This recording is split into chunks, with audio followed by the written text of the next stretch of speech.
कलानिधि ज्योतिष एवं रत्न केंद्र में आपका स्वागत है। आज के वीडियो में सिंह लगन राशि वालों के लिए नवंबर 2023 के मासिक फलादेश का हम विश्लेषण करेंगे। कैसा रहेगा सिंह लगन राशि वालों का मासिक फलादेश। यह फलादेश जन्म लगन पर आधारित है। चंद्र लगन पर इसे देखा जा सकता है क्योंकि जन्म लगन का ही अधिक प्रभाव व्यक्ति के जीवन पर होता है। कुछ विशेष परिस्थितियों में अगर चंद्र लगन बलवान हो तो चंद्र के अनुकूल फल होता है। नाम राशि से भी आप देख सकते हैं, जिसके अनुसार आपको सटीक फलादेश मिले उसी के अनुसार आप देखें। हर व्यक्ति को अपने जीवन में आने वाले भविष्य की चिंता होती है। उसके लिए हम यहाँ प्रयास कर रहे हैं कि नवंबर महीने में आपके मन में जो जो विचार चल रहे हैं, चिंताएं चल रही हैं, उनका हम सटीकता से विवरण करें।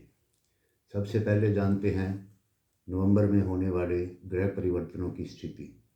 16 नवंबर को मंगल अपनी वृश्चिक राशि में प्रवेश करेंगे। बुध 6 नवंबर को प्रवेश करेंगे। शुक्र 3 नवंबर को कन्या राशि में प्रवेश करेंगे, जो कि आपके धन भाव में है, अतः शुक्र की नीच राशि है। सबसे पहले जानते हैं नवंबर महीने में आपकी कुंडली में बनने वाले राजयोगों के विषय में। सबसे पहले 16 नवंबर को मंगल जब वृश्चिक राशि में प्रवेश करेंगे तो रुचक नाम का योग बनाएंगे। इससे आपको माता पिता से जायदाद संपत्ति प्राप्त होगी, गुप्त धन प्राप्त होगा, राजनीति में पद प्राप्त होगा, नौकरी में उन्नति होगी, भाई बंधुओं का सहयोग मिलेगा और जनता का भी आपको सहयोग मिलेगा। अगर राजनीति में है तो सफलता मिलेगी, शत्रुओं का नाश होगा। शिक्षा के क्षेत्र में जो छात्र इंजीनियरिंग, मेडिकल, होटल, भवन निर्माण आदि कार्यों में शिक्षा ग्रहण कर रहे हैं तो उनको अच्छे अंकों से शिक्षा उत्तीर्ण होगी। और यदि आप इस विभाग में नौकरी करना चाहते हैं तो आपको निश्चित रूप से इस योग की वजह से आपको नौकरी प्राप्त होगी। और अगर आप पहले से इस कार्य में लगे हुए हैं तो आपको उन्नति होगी। दूसरा योग बन रहा है चक्रवर्ती राजा बनने का योग। इस योग में देश विदेश में आपकी प्रतिष्ठा बनेगी, अधिकार प्राप्त होंगे, सुख मिलेगा, समृद्धि बढ़ेगी। तीसरा योग शश नाम का महापुरुष योग बन रहा है, जो कि आपके सप्तम भाव में है। इस वजह से पत्नी से कोई इसी प्रकार के विवाद हो सकते हैं, झगड़े आदि से आपको सावधान रहना चाहिए। तो ये हैं नवंबर में बनने वाले आपके ग्रह योग। दूसरे, एक पातक दोष भी आपकी कुंडली में बन रहा है, जिसकी वजह से आपको अनैतिक कामों के प्रति सावधान रहना होगा। अब जानते हैं आपकी कुंडली का विश्लेषण। सबसे पहले स्वास्थ्य। शनि की 7वीं दृष्टि आपके लगन पर पड़ी हुई है, जिस वजह से स्वास्थ्य संबंधी समस्याओं को आपको गंभीरता से लेना होगा। आप विशेष रूप से फेफड़ों से संबंधित रोगों के कारण रोगग्रस्त हो सकते हैं। आपको संवेदनशीलता का खतरा हो सकता है। इसके अतिरिक्त आपको सामान्य दुर्बलता और तंत्रिका संबंधी विकार उत्पन्न हो सकते हैं। इस महीने में आप अनावश्यक रूप से शारीरिक व मानसिक रूप से तनाव महसूस करेंगे।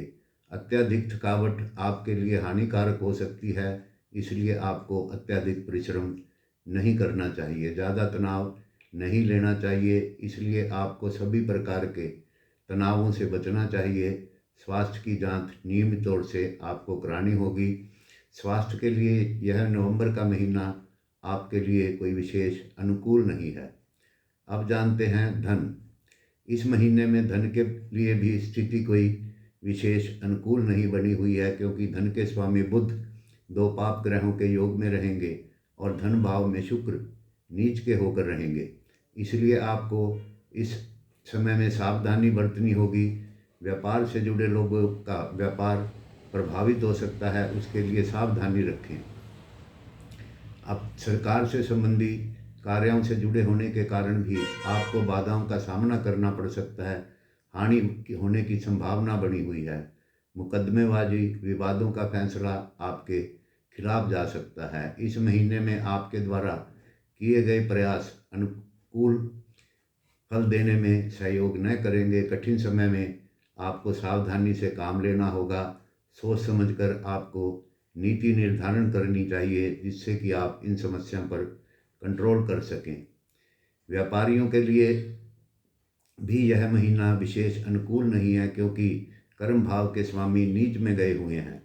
इसलिए आपको इस संबंध में चिंता हो सकती है। अपने कार्य को आप ध्यान से करें। आप चाहे व्यापार में हो या नौकरी में कार्य करते हों, किसी भी तरह की राजनीति में शामिल होना आपके लिए हितकारक नहीं होगा।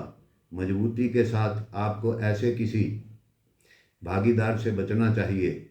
इसके अतिरिक्त इस महीने में वरिष्ठ नागरिकों के साथ गंभीर मतभेद बन सकते हैं, जिसकी वजह से आपको समस्याओं का सामना करना पड़ सकता है। इसलिए आपको विपरीत स्थिति से बचने के लिए प्रयास करने होंगे। शिक्षकों के लिए, शिक्षा ग्रहण करने वाले बच्चों के लिए भी समय अनुकूल नहीं है।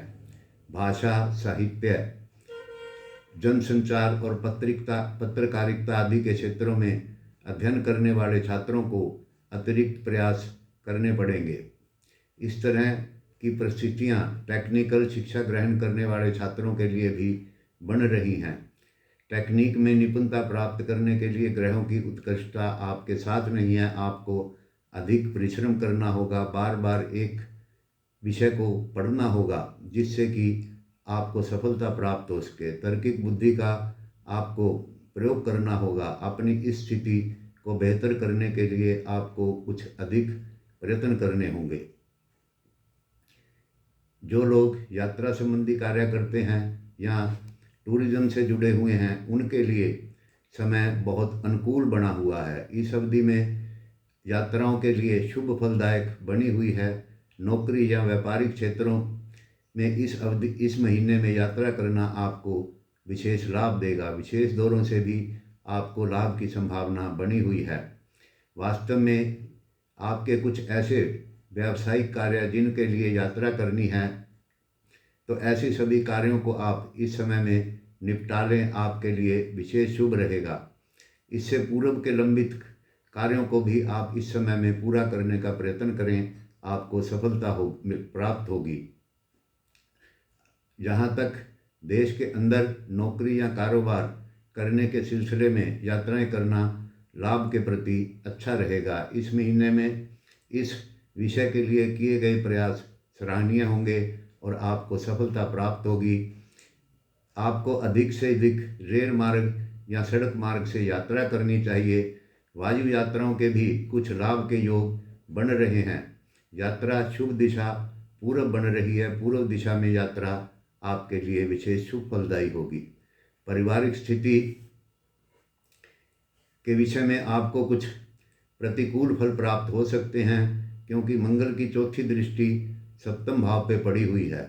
इसके लिए आपको सावधानी बरतनी होगी। कठिनाइयों से गुजरना पड़ सकता है। तनावग्रस्त होने की संभावना है। धैर्य बनाए रखें तो स्थिति आपके कंट्रोल में रहेगी। घर के अंदर वाद विवाद से आपको दूर रहना होगा, जिससे कि तनाव की स्थिति ना बने। तो मित्रों, कुछ सावधानियां बरतने से आपको विशेष लाभ हो सकता है। अपने व्यवहार को ठीक रखें एवं सावधानी पूर्वक अपने कार्यों को पूरा करें और उन पर निगरानी रखें। संतान के लिए भी समय कुछ अनुकूल नहीं है। बच्चों के साथ भी तनाव हो सकता है। आपको किसी तनाव का सामना करना पड़ सकता है। बच्चों के आज्ञाकारी न होने से बर्ताव की शक्ति आपको कंट्रोल करके रखनी होगी।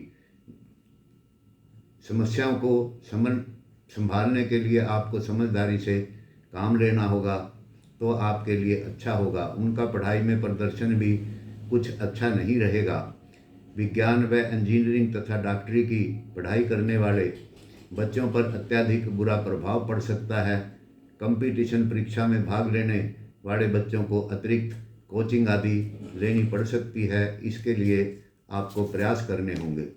अब जानते हैं कुछ उपाय के तौर पे आपको अनैतिक कार्यों से बचना होगा, चोरी आदि से दूर रहना होगा, स्त्रियों से किसी भी प्रकार का झगड़ा ना करें, प्रतिदिन मंदिर में जाएं तो शुभ फलों की वृद्धि और होगी। मित्रों, अगर आप हमारे चैनल पर नए हैं तो हमारे चैनल को सब्सक्राइब करें, लाइक करें, शेयर करें। धन्यवाद, नमस्कार। मिलते हैं अगले वीडियो में।